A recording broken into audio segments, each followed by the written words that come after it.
Good morning, students. Welcome to TSN School. Now we'll continue our last lesson, chapter number 4, A Truly Beautiful Mind. Last class में मैंने आपको बताया था कि कैसे जो अल्बर्ट आइंस्टाइन है उन्होंने कैसे अपना लास्ट क्लास में मैंने आपको बताया था कि कैसे जो अल्बर्ट आइंस्टाइन है उन्होंने अपना करियर कैसे स्टार्ट किया, कहाँ से उन्होंने स्कूलिंग स्टार्ट की। ज़ूरिक में जाके उन्होंने अपना हायर एजुकेशन यूनिवर्सिटी में उन्होंने एडमिशन लिया और वहाँ फिर उनको एक नई फ्रेंड मिली, माइलीवा मैरिक नाम की गर्ल जो थी, जिससे उनका लव रिलेशनशिप स्टार्ट हुआ और उनके साथ में उन्होंने डिसाइड किया कि हम रिलेटिविटी पर दोनों साथ में काम करेंगे ताकि एक अच्छा रिजल्ट हमको दोनों को मिलेगा, क्योंकि हम दोनों ही इस चीज़ में अच्छे से काम कर सकते हैं। So we will continue this lesson.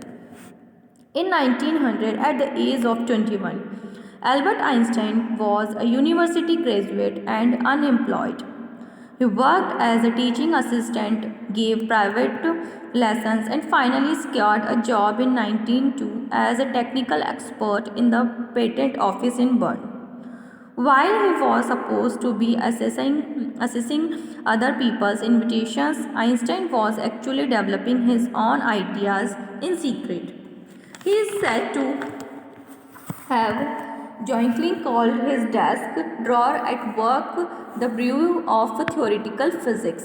1900 की बात है, जब वो 21 साल के हो गए थे आइंस्टाइन, तो एक विश्वविद्यालय था, उसके अंदर वो मतलब ग्रेजुएट तो हो गए थे अपने ज्यूरिक वाले यूनिवर्सिटी के अंदर, बट वो क्या थे, अभी भी अनएम्प्लॉयड थे, मीन्स बेरोजगार थे, उनके पास अभी कोई काम नहीं था करने को।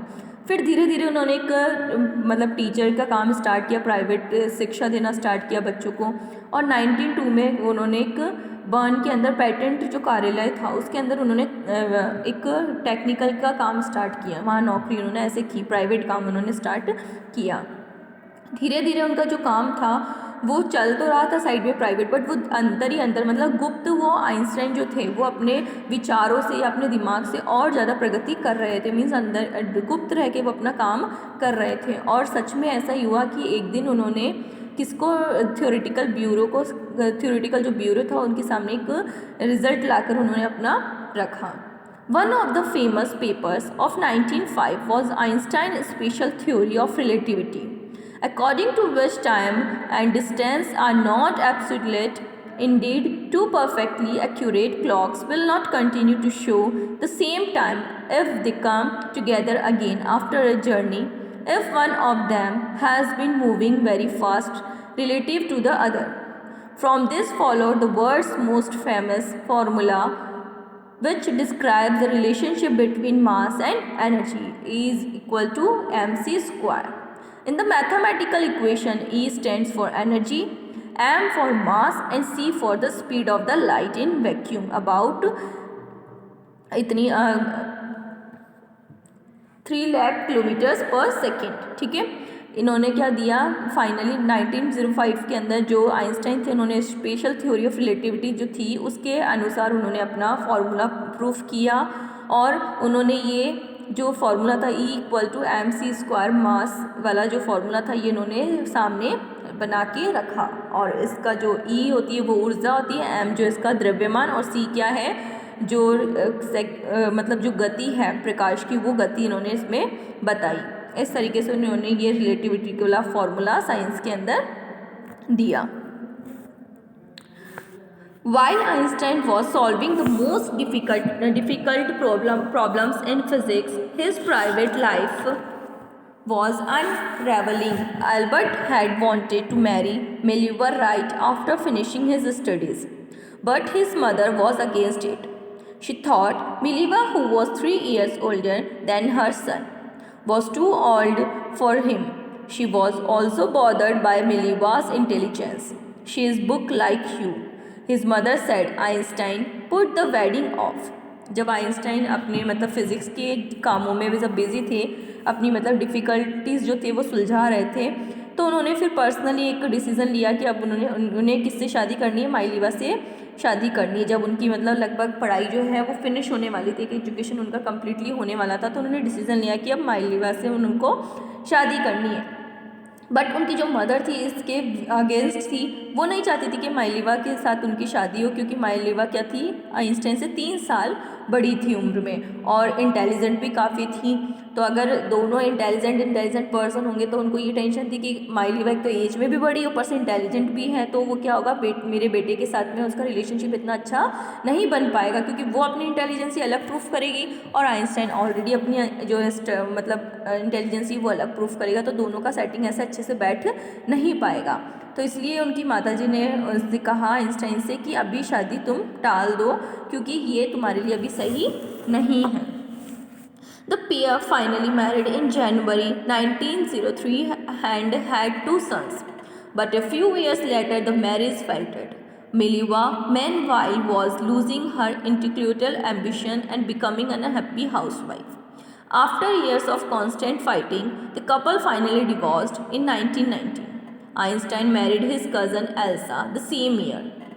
और फाइनली क्या हुआ, दोनों ने मतलब 1903 के अंदर जब दोनों ने शादी कर ली तो उनके 2 बेटे हुए उसके बाद में, और कुछ सालों बाद में उनका जो रिलेशनशिप था वो अच्छा नहीं रहा। धीरे धीरे उनमें कुछ ना कुछ मतलब प्रॉब्लम्स आना स्टार्ट हो गई, और माइलीवा जो थी वो इतनी ज़्यादा इंटेलिजेंट थी कि उसे अब अच्छा नहीं लग रहा था कि वो एक हाउस वाइफ बनकर ही रह जाए। तो धीरे धीरे उनके अंदर आर्ग्यूमेंट्स स्टार्ट हो गए, फाइटिंग स्टार्ट हो गई, और फाइनली उन्होंने 1919 में क्या कर लिया, मतलब डिवोर्स ले लिया दोनों ने। और उसी साल आइंस्टाइन ने फिर से अब उनकी जो चचेरी बहन थी, मीन्स माइलीवा की जो कज़न सिस्टर थी, उनसे शादी कर ली, जिसका क्या नाम था, एल्सा। उससे फिर से सेकेंड मैरिज उन्होंने वहाँ पे की। Einstein new personal chapter coincided with his rise to world fame. In 1915, he had published his general theory of relativity, which provided a new interpretations of gravity and elapse of the sun in 1909. Bode proved that it was accurate. Einstein had correctly calculated in advance the extent to which the light from fixed stars would be deflected toward the sun's gravitational field. The newspapers proclaimed his work as a scientific revolution.